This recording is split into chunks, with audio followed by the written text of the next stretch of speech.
Kemarin ke MKD itu saya melakukan klarifikasi atas pengaduan yang kami sampaikan. Jadi mencocokkan dengan berkas, kemudian ada pertanyaan yang lebih mendalam dan lebih detail mengenai kejadiannya seperti apa, mengenai kronologis, dan kemudian ya ada pertanyaan-pertanyaan terkait yang berhubungan dengan kejadian lah gitu. Ada berapa pertanyaan, Bang? Aduh lupa saya, mungkin sekitar ada 5 sampai 6 pertanyaan kalau nggak salah ya. Karena saya bareng, nggak sendiri, saya bareng sama pengadu terkait isu yang naturalisasi itu. Iya.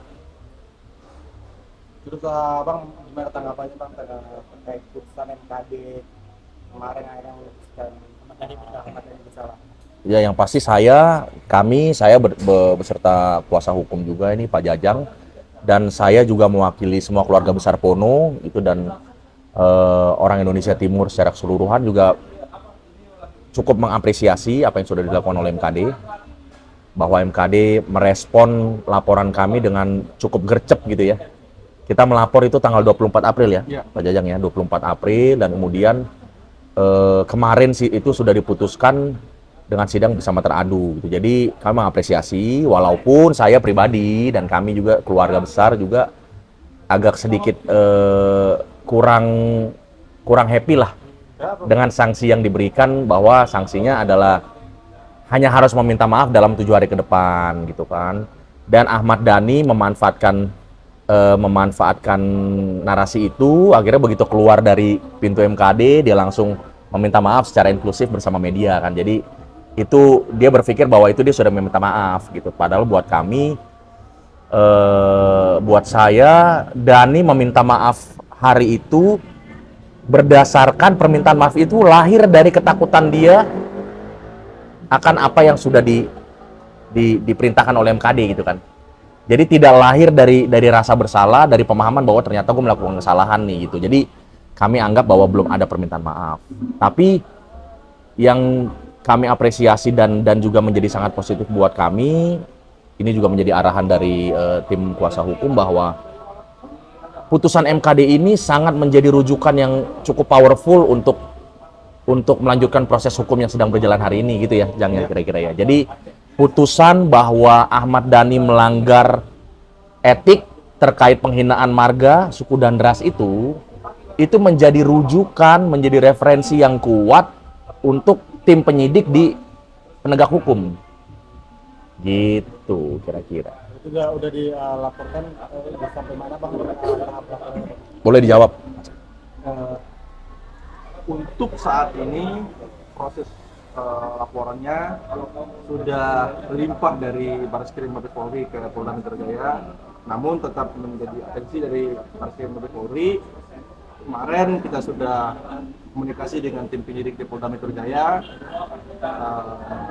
Puji Tuhan, alhamdulillah sudah limpah unit ke unit 4, ada 4. Nah, kemungkinan besar dalam waktu yang sangat singkat akan ada panggilan klarifikasi kepada Bung Ryan sebagai pelapor. Ya. Nah, satu lagi saya mau tambahkan, kami cukup berterima kasih juga kepada MKD, hakim-hakim MKD, terlepas bahwa memang betul kurang memuaskan, karena kami berharap lebih dari itu ekspektasi kami. Tapi legitimasinya adalah si terlapor itu, teradu itu dinyatakan bersalah. Itu sangat penting bagi kami, karena nanti bukti itu akan kami bawa sebagai bukti di laporan kepolisian juga. Demikian. Tapi berarti masih tahap penyelidikan Bang. Oh, yaitu berdasarkan KUHP kan memang harus penyelidikan dulu, nggak mungkin penyidikan toh. Jadi Penyelidikan belum, masih tahap penyelidikan sekarang. tapi ada kemungkinan nggak akan mungkin lebih cepat itu naik ke tahap penyidikan after MKD memutuskan bersalah itu? Seharusnya demikian, karena sebetulnya buktinya sudah sangat kuat. Sama seperti ketika kami proses membuat laporan di Barreskrim Mabes Polri, penyidik sudah melihat, oh ini buktinya sudah sangat kuat nih, dalam arti kan, makanya laporan kita diterima. Memenuhi unsur ya. Memenuhi unsur. Nah kemudian dikuatkan kembali dengan ada putusan MKD itu. Jadi nanti harapannya kita yang seharusnya memang ini prosesnya seharusnya cepat, karena nggak perlu yang bertele-tele lagi toh. buktinya sudah bisa orang bisa saksikan di media, putusannya juga dibacakan secara umum, ya kan, orang juga bisa melihat. Tinggal ya mungkin ada ahli yang akan diperiksa ya, biar itu mengalir aja. Tapi harapan kita ya harusnya cepat ini. Akselerasi harusnya ya. Iya. Bang Ryan Ya. sebagai itu juga yang salah satu pelapor juga di MKD ya. Iya. Ternyata kan ada dua nih, ada dua pelaporan yang akhirnya diterima sama MKD gitu. Itu abang melihat Ahmad Dhani itu gimana sih ucapan yang nilainya itu tanggapannya seperti apa sih? Kan kemarin di interview di luar pintu MKD itu dia bilang bahwa saya tidak punya track record untuk menjelek-jelekan orang kan gitu kan. Semua tahu ada jejak digital, ada informasi yang bisa langsung dilihat di secara online gitu bahwa apa yang sudah terjadi sama Ahmad Dhani saya nggak perlu sebutkan di sini. Dan artinya juga menyangkut naturalisasi itu kan jauh-jauh hari juga terjadi ya. Iya. Dari sebelum kasus saya, artinya memang Ahmad Dhani ini memang sudah menjadi tabiat gitu. Dan apalagi narasi dekat dengan kekuasaan, narasi imunitas ini bikin Dhani ini menurut saya sih jadi gede rasa ya, jadi GR ya. Itu bahwa dia benar-benar berpikir bahwa dia itu seseorang, someone gitu, dan bisa berkata apa aja, bisa ngomong apa aja, bisa memperlakukan apa aja terhadap orang lain gitu. Dan yang perlu saya juga soroti gini. Kalau tidak ada kejadian Ryan Porno itu, mungkin tidak akan ada follow up terhadap kasus naturalisasi itu. Nangkep gak maksudnya? Jadi kasus naturalisasi itu sudah dilaporkan jauh sebelum saya melaporkan mengenai Ryan Porno ini, mengenai penghinaan ini. Jadi artinya segala sesuatu di negeri ini harus viral dulu, baru ditangani gitu ya. Saya sebagai di luar kuasa hukum, saya sebagai pribadi ya, sebagai insan Republik ini, itu yang saya rasakan. Jadi saya juga menaruh simpati juga terhadap pelapor yang mewakili koalisi gitu ya, koalisi Merah Putih kalau nggak salah, yang juga berani untuk bersikap mewakili seluruh rakyat Indonesia untuk melaporkan terkait isu naturalisasi itu.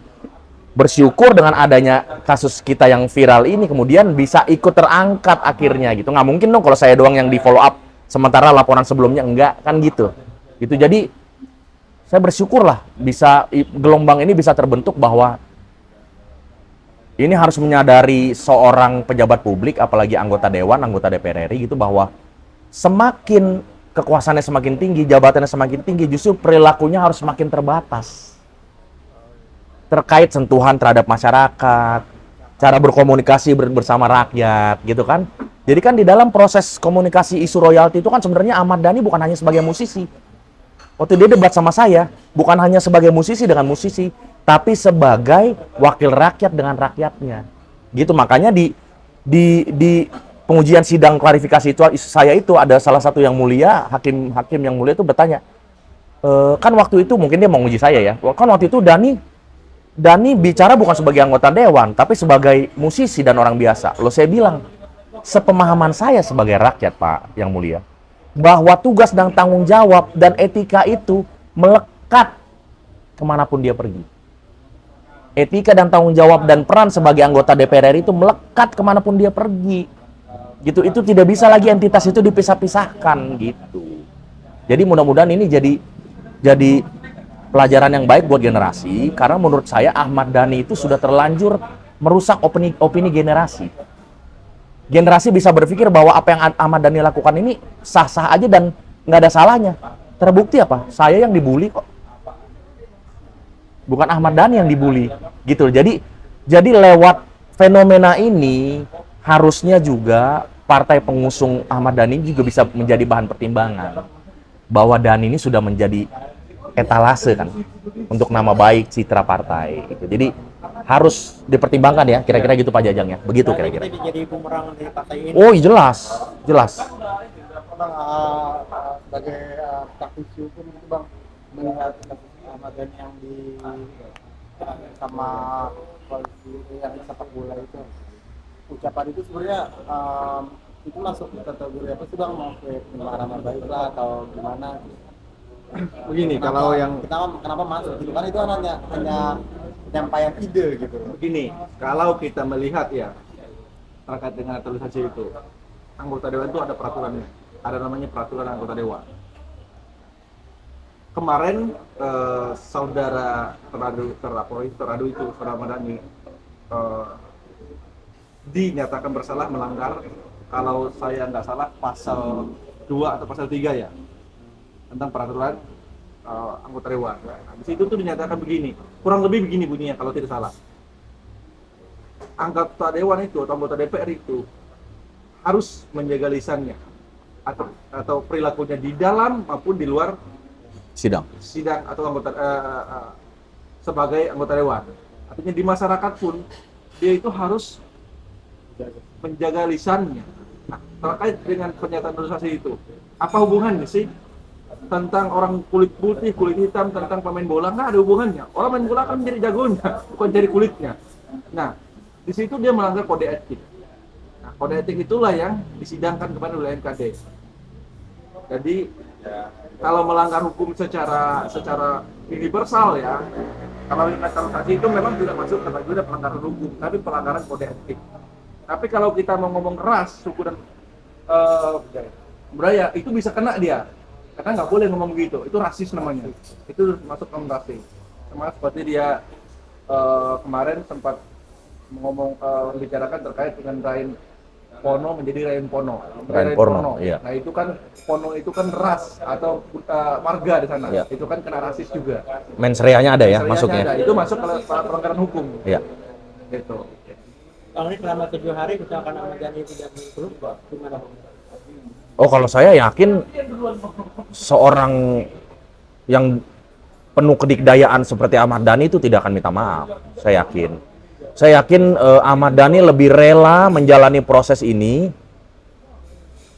lebih rela berlelah-lelah menjalani proses ini daripada minta maaf.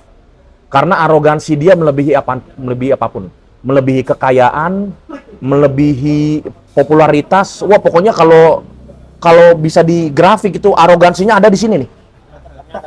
Di sini, kekayaannya ada di sini. Dia bilang dia radikal. Ya, dan dia bilang radikal kan. Makanya radikal kan cenderung arogan kan. Kekayaannya ada di sini, popularitas mungkin di atas. Jadi kekayaannya tidak sebesar popularitasnya, saya yakin gitu. Jadi proses ini akan berjalan. Permintaan maaf di media kemarin adalah permintaan maaf yang lahir dari ketakutan dia terhadap MKD. Bukan karena kerendahan hati untuk mengakui bahwa saya sudah salah. Sudah melakukan kesalahan. Gitu. Jadi proses ini bergulir, permintaan maaf sama sekali tidak menggagalkan proses hukum ya, Ya. Pak Jajang ya. Jadi ini tetap bergulir dan akan ada banyak hal lagi yang akan inisiasi yang akan kami lakukan terkait isu ini. Kalau gini ya, terkait dengan permintaan maaf, kan banyak orang berpikir, banyak orang bertanya ya, apakah ini perkaranya sudah selesai? Toh Ahmad Dhani sudah minta maaf toh. Gini, dalam pidana itu nggak begitu. Kita mengenal namanya ada dolus dan culpa. Dolus itu ada perbuatan pidana yang disengaja, culpa itu kena kelalaiannya. Sekarang kan beredar bahwa dia tuh nggak sengaja, dia tuh nggak tahu. Tapi kan itu pidana juga toh, nah kan?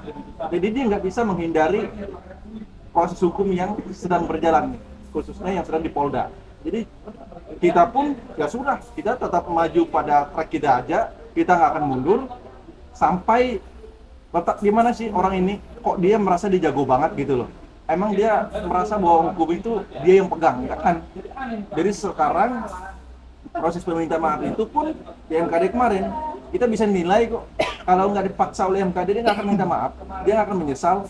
Kalau teman-teman melihat kemarin menyaksikan sidang MKD-nya itu karena dia dipaksa oleh hakim bahwa harus minta maaf, menyesali, dia ngomong lah saya menyesali, bukan lahir dari hatinya sendiri. Hati tidak ada niat untuk buat saya ini salah loh, saya menyesal, nggak ada sama sekali. Dia betul kata Bung Ryan, dia itu takut sama MKD-nya, bukan takut karena dia punya kesalahan toh. Ya.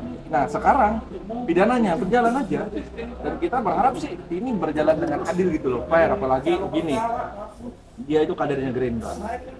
Partai Gerindra itu partai penguasa saat ini yang betul-betul sedang menjadi perhatian masyarakat. Dan ketua umumnya Pak Presiden kita Pak Prabowo betul-betul ingin menjaga partai Gerindra ini jangan sampai anggotanya atau kader-kadernya melakukan pelanggaran hukum etika di masyarakat. Jadi dengan diputusnya saudara Ahmad Dhani melanggar kode etik kemarin di MKD itu sudah menjadi tamparan sebetulnya. Orang semua tahu bahwa Ahmad Dhani adalah kader Gerindra. Dan saya yakinnya Partai Gerindra akan mengambil tindakan setelah ini. Demikian. Bang, kemarin kan sempat laporan di Mabes Polri, kenapa dipindah ke Polda? Kalau terkait dengan pelimpahan ke Polda sebetulnya itu hal-hal normal aja, nggak ada sesuatu yang pertanyaan umum, nggak ada kok. Itu ya kewenangan aja. Kalau penyidik Baris Krim merasa perlu untuk melimpahkan ke Polda, itu kewenangan, nggak ada yang terlalu dicurigai atau segala macam, nggak ada. Itu biasa aja. Semua udah sering begitu kok. Tapi kapan Bang rencana ke Polda lagi? Kapan rencananya kita ke Polda? Sebetulnya kita berharap dalam waktu yang sangat cepat, segera mungkin. Cuman sama seperti saya sampaikan tadi, kita sudah koordinasi komunikasi dengan penyidik di Polda, di Bagin Harda. Kemungkinan besar itu di minggu depan akan ada panggilan klarifikasi, dan nanti pasti kita akan informasikan ke kawan-kawan semua. Agendanya Bang? Agendanya panggilan klarifikasi untuk pelapor. Dan terkait yang tadi itu kenapa dipindahin ke Polda itu sebenarnya nggak ada masalah, betul yang sampai Pak Jajang.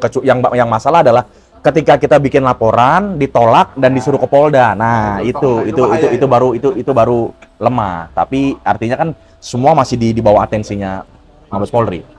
Teman-teman gimana Bang? Teman-teman Masih lebih jengkel nggak kepada Ahmad Dhani? iya. Teman-teman siapa nih? Oh, yang pasti circle saya, apalagi keluarga saya ya semakin jengkel karena melihat terbukti memang kesimpulannya Ahmad Dhani ini manusia yang sombong banget gitu loh. Arogan banget.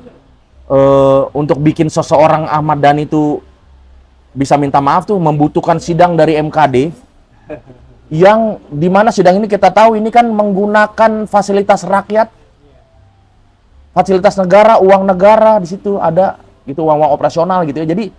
Jadi luar biasa banget Ahmad Dhani ini. Ahmad Dhani ini siapa juga saya nggak tahu. Dia top. Ya, tapi saya yakin sekali lagi seperti yang disampaikan Pak Jajang bahwa ini menjadi atensi dari Bapak Presiden.